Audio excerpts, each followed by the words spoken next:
All right, welcome back. It is still Afrosport now in focus. I still got South African journalist Lorenz Kohler with us here. Let's quickly run through those African qualifying results very quickly. In terms of South Africa, they do 2-2 with Uganda before then defeating South Sudan by 3-2.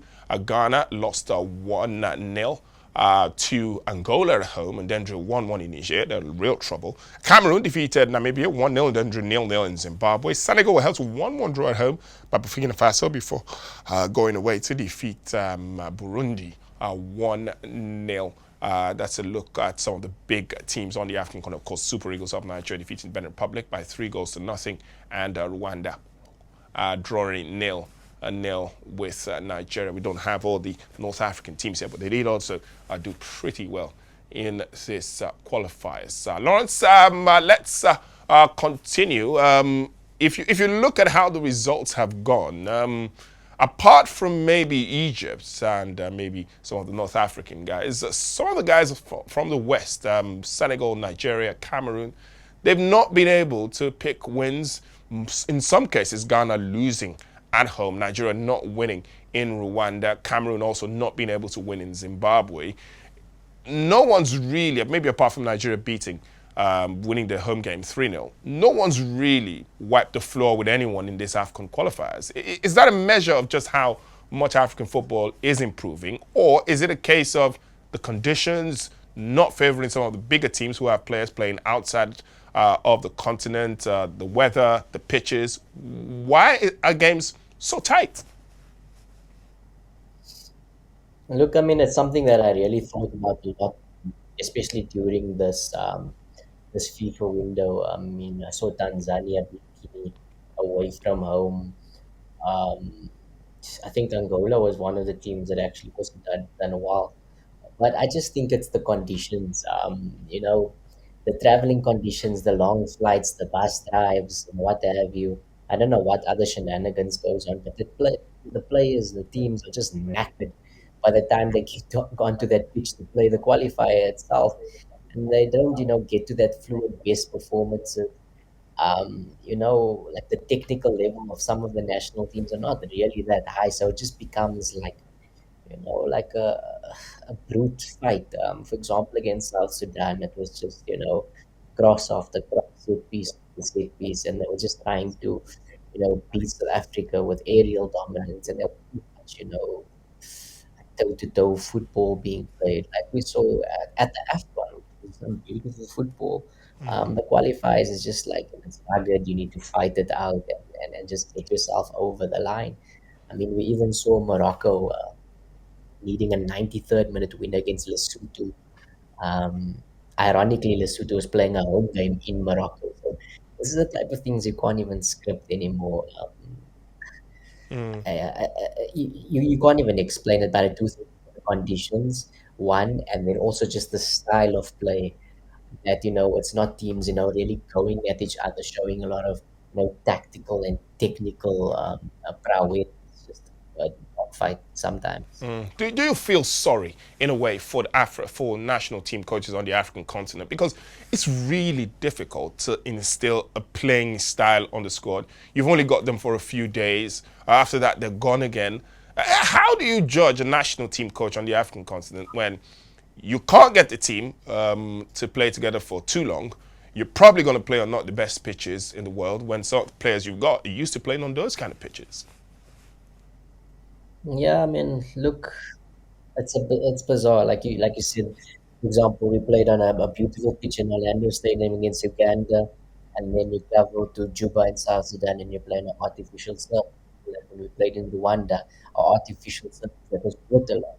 Sometimes you ask, how is this being played? How is this even allowed? But it is very difficult because you notice, the teams that do find success in Africa is the ones that have the coaches for long-term plan, beyond 3 years, 4 years, and things like that. Or somebody who just comes in and leaves an immediate impact and is able to motivate the players.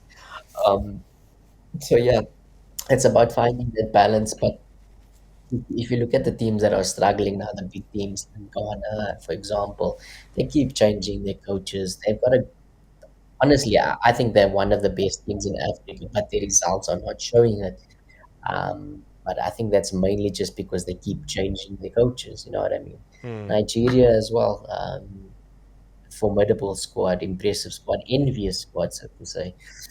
But where's the vision? Where's getting that coach that you want, coach that you need, and saying we've got a 4 5 year plan, go win us AFCON, take us to the semi-finals of the World Cup as Morocco did. Because if Morocco can do it, then I'm sure the Super Eagles can do it as well, based on the quality of the players that they have.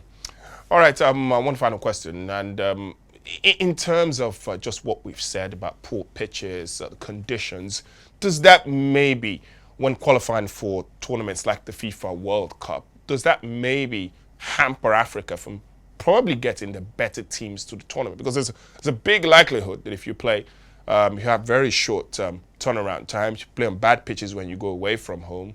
There's a likelihood that some of the better teams who could perform really well at the World Cup could stand the danger of missing out.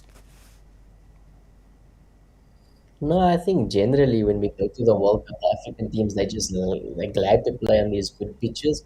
But I do think one of the issues that many African teams have is they go to the World Cup and then all of a sudden there's 3 or 4 players that just change allegiance from a European country to an African country like that, and then they must just immediately be integrated into the first 11, and it rocks the boat a little bit.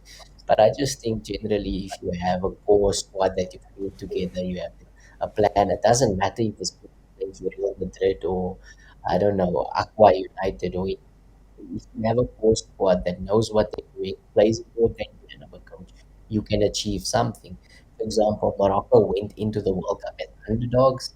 They were playing with very much, a core squad that they've had over the past 2 3 years, adding a little bit of quality here and there.